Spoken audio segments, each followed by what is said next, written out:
How do you recognize and manage neuropathy associated with immune checkpoint inhibitor therapy? So anytime you are taking care of a patient, you want to get a baseline assessment. And this is equally important for your patient that's going to be undergoing ICI therapy, and you want to assess for neuropathy.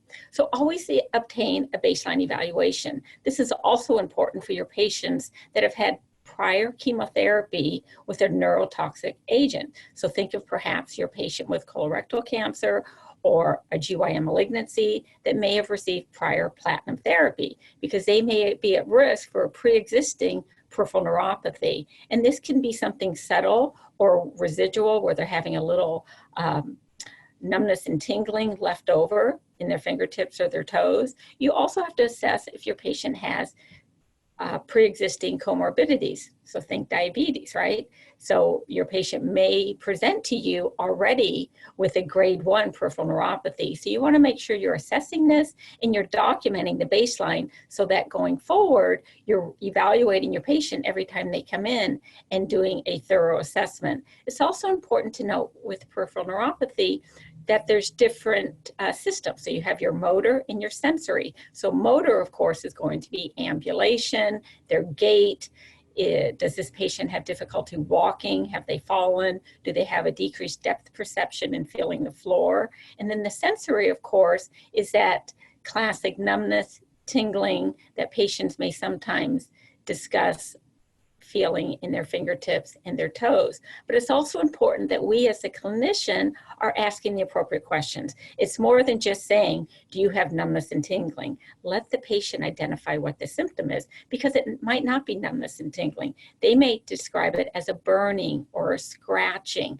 So ask the patient, have they noticed a change in sensation in their fingertips, in their toes, in their muscle strength? So you want to be asking the questions, but then going a little bit further, because if you're like me, a lot of us are not doing official neural checks, but asking the appropriate questions, which are more telling. For instance, in my female population, I will ask them if they have noticed difficulty clasping their earrings. If your patient wears earrings, are they able to fasten their necklace?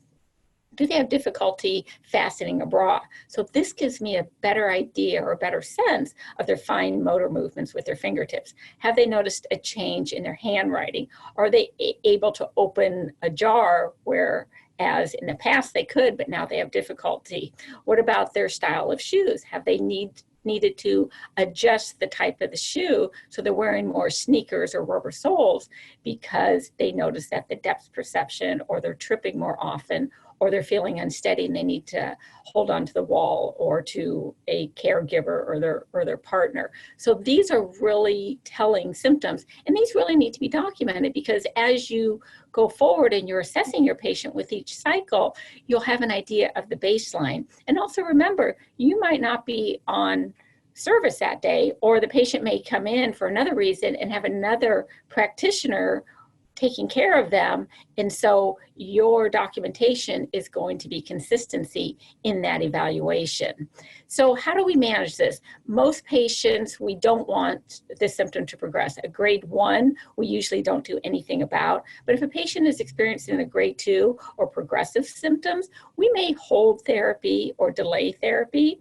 We may add some steroid therapy until it resolves to a grade 1. What we don't want to happen is somebody having a grade 3 where they definitely have difficulty with mobility and taking care of themselves with their ADLs.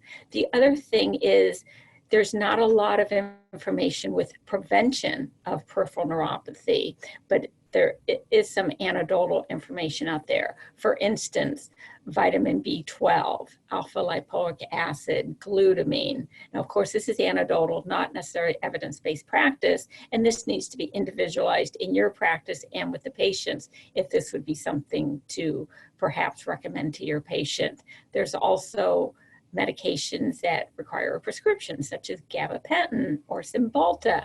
And this might be something to discuss, once again, with your patient, with neurology, if your patient needs a neurology consult, but knowing that there are potentially things to do if this neuropathic or this neuropathy syndrome is getting worse or progressing. But I think the most important thing is to get a baseline assessment and then continue to follow and ask the appropriate questions and listen to your patient.